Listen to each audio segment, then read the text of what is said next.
दोस्तों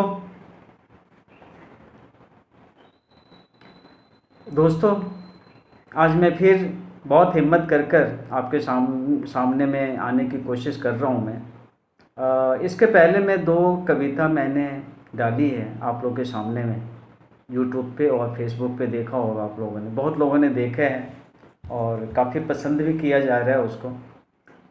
दरअसल वो एक हमारी एक भावना है, किसके प्रति? तो हमारे देश के प्रति और ख़ासकर जो देश की जो ग्रामीण परिवेश हैं उनके प्रति।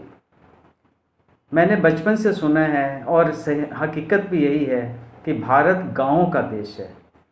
किताबों में पढ़ा भी है, हमारे शिक्षकगण भी पढ़ाए भी हैं हम सभी को, और ख़ुद से भी पढ़ा है, देखा है। अब तो खैर बहुत गाँव देख चुका हूँ। तो एक मेरी अंतरात्मा से बहुत पहले से ही एक इच्छा रही है और कि मैं गांव की गरीबी को, गांव की जो परेशानियां हैं, चाहे वो शिक्षा की परेशानियां हो या भूख की परेशानियां हो या स्वास्थ्य की परेशानियां हो या जो भौगोलिक आपदाएं हैं जैसे बाढ़, जिसमें बाढ़ और सूखा बहुत ही परमानेंट समस्याएं हैं हमारे देश के भारतीय ग्रामीण के लिए। इन सभी को मेरी इच्छा है कि मैं इस सभी को कैसे दूर करूं। ये जस्ट मेरी एक बहुत पहले से ख्वाहिश रही है कि मैं गाँव के लिए कुछ करूं ताकि गाँव का अच्छा हो, जिसके कारण हमारे भारत देश काफ़ी और मजबूत बने। हम सभी भारतवासी मिलकर भाईचारा, एक समान भाईचारे के रूप में रहें, एक परिवेश में रहें, कहीं से कोई दिक्कत नहीं हो। ये सबसे पहले मैं अपना नाम बताना चाहूँगा। मेरा नाम प्रमोद कुमार है और मैंने एमकॉम तक की शिक्षा ली है।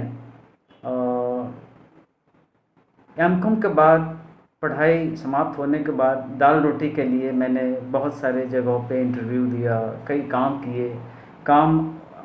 जॉब पकड़ी भी, जॉब हुए भी, फिर छूट गई, फिर पकड़ा, क्योंकि प्राइवेट में तो आजकल काफ़ी ही टेम्पररी रूप में काम चलते हैं।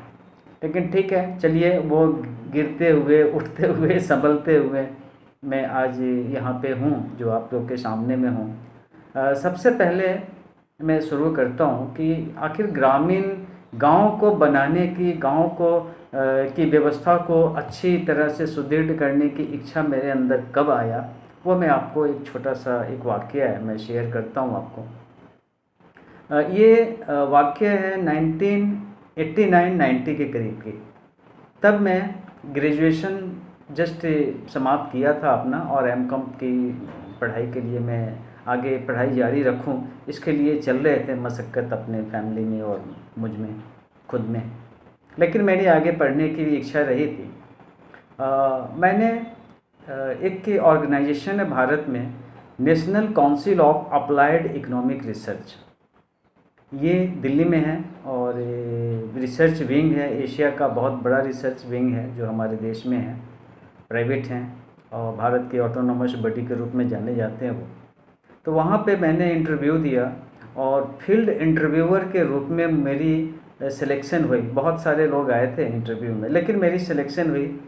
मेरे एक दोस्त मित्र भी पहले इसी ऑर्गेनाइजेशन में काम किया है उन्होंने। तो उन्होंने काफ़ी हेल्प भी किया मुझको यहाँ पे, क्योंकि ये ऑर्गेनाइजेशन के विषय में मालूम नहीं थी मुझे। लखनऊ में इंटरव्यू हुई, दिल्ली भी आना जाना हुआ। फिर मुझे अपने होम टाउन में एक प्रोजेक्ट दिए गए, एक प्रोजेक्ट पे काम करने के लिए जो मेरी सिलेक्शन हुई थी, उसका नाम था प्रोजेक्ट ऑपरेशन फ्लड। ये जो दूध से संबंधित है, ऑपरेशन फ्लड जो है, क्योंकि पहले दूध का कंजम्पशन हमारे देश में बिल्कुल नहीं था, उत्पादन बिल्कुल नहीं था, कंजम्पशन का तो बहुत ही जीरो लेवल पे ही हो रहे थे अपना। तो जब उत्पादन नहीं है तो कंजम्पशन कहाँ से होगा। हालात भी अच्छे नहीं थे आज़ादी के बाद हमारी कंट्री के। उस ऑपरेशन फ्लड में काम करने पे जब मैं कुछ गाँव का दौरा किया और आना जाना हुआ, किसान कैसे काम करते हैं, कितना मेहनत होता है, क्या खाते हैं, क्या उनका रहन सहन है, तौर तरीका है, कितने बच्चे उनके घर में हैं, कितने बुज़ुर्ग उनके घर में हैं, सबके स्वास्थ्य कैसा है। तो ये सब एक ट्रेनिंग के तहत और एक कई पेज की क्वेश्चनायर बनाकर हम लोग को दिया गया कि आपको गांव पे जाना है और हाउस होल्ड के पास जाकर हर किसान से उनका डाटा कलेक्शन का काम था मेरा। तो चलिए ये काम तो हुआ, चूँकि पहला काम था, पैसे भी मिल रहे थे तो काम अच्छा लग रहा था मुझे। और कुछ सीखने को भी बहुत मौका मिला कि जो चीज़ हम किताब में पढ़ते हैं, आखिर किताब की जो चीज़ें हैं, बातें हैं, वो हकीकत में कितने सही हैं, कितने गलत हैं, ये थोड़ा सा मुझे उस समय एक जहन में समझने का मौका मिला। तो उस NCAR में काम करने पे गांव को घूमा, देखा, तो थोड़ा सा मैं अच्छा नहीं लगा मुझे कि गांव इतने दुर्बल हों, इतने गरीब हों, इतनी समस्याएं हैं यहाँ पे, रोड नहीं है, पीने को प्रॉपर अच्छे पानी की व्यवस्था नहीं है, हॉस्पिटल्स नहीं है। कई जगह मैंने देखा बुज़ुर्ग खाट पे पड़े हैं, चारपाई पे पड़े हैं, उनको कोई देखने वाला नहीं, काफ़ी मक्खियाँ उनके शरीर पे ऐसे आ रहे थे और बेचारे वो अपने एक कपड़ा से वो उसको हिलाकर हटाने की कोशिश कर रहे थे।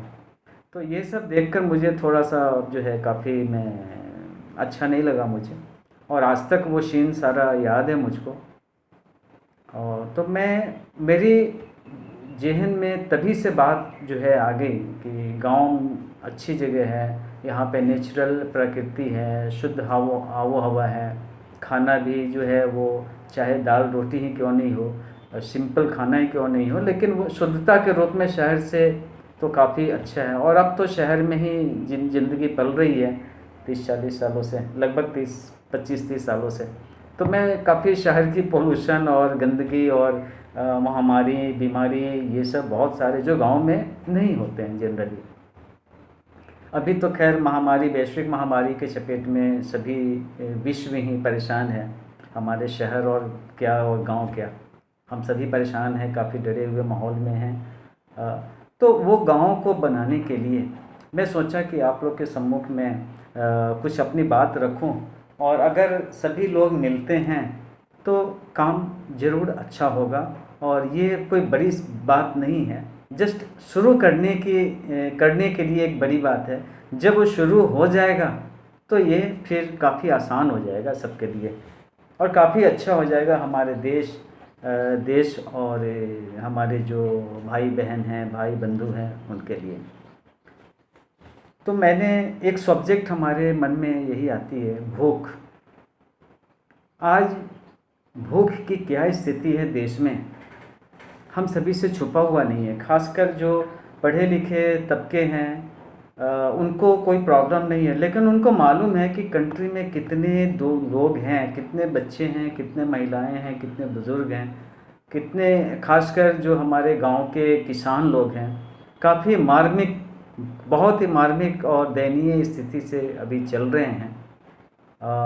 इसके क्रम में कभी कभी ये भी सुनने को मिलता है कि कोई किसान जो है फांसी लगा लिया, या जो है दवा, जो कीटनाशक दवा जो है पीकर अपना जीवन लीला को समाप्त कर लिया, क्योंकि उनको जो है फसल में नुकसान हो रहे हैं, फसल बर्बाद हो जाते हैं, या तो सूखा पड़ता है, सूख जाता है, या बाढ़ आते हैं, बाढ़ में सारा बह जाता है। तो ये भूख की जो एक सब्जेक्ट है, इसको हम सभी देश के लगभग 100 करोड़ आबादी, पूरा तो नहीं बोल सकते, अगर 70% आबादी भी अगर भूख को दूर करने में लग जाए तो ऑटोमेटिक ये भूख जो है हमेशा के लिए दूर हो जाएगा, और बहुत ही अच्छी एक डेवलपमेंट और विकास का काम ग्रास रूट लेवल पे होगा। इस भूख की समस्या को, डाटा तो बहुत सारे हैं, मैं अभी एक फ़ोटो हमारे पास में है, जो पेपर की कटिंग है वो मैं पोस्ट करूँगा, मैं आप सभी देख सकते हैं। भूख और गरीबी ये दो बहुत ही जानलेवा चीज़ है कि जो आदमी को जान भी नहीं लेता है तो जानलेवा, जान भी नहीं लेता है और जीने भी नहीं देता है। और जितने भी इससे संबंधित जितने भी अमानवीय कार्य हैं वो सब इसी के इर्द गिर्द ही शुरू होते हैं और आगे बढ़ते हैं।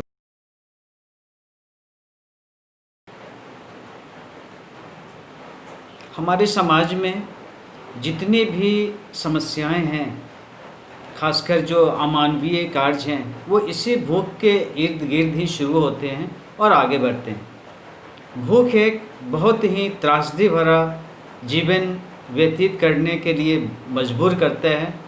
हम सभी इस भूख को दूर कर सकते हैं। खासकर जो गरीब लोगों के बीच में जो भूख के कारण जो मौतें हो रही हैं, अक्सर हम लोग सुनते हैं कि रोटी भूख के कारण, भूखे रहने के कारण किसी बुज़ुर्ग की मौत हो गई या किसी बच्चे ने दम तोड़ दिया भूख के कारण।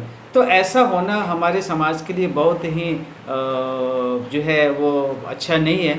इसको हम लोग सभी मिलकर दूर कर सकते हैं। ये एक कलंक हमारे समाज के ऊपर एक कलंक के रूप में है।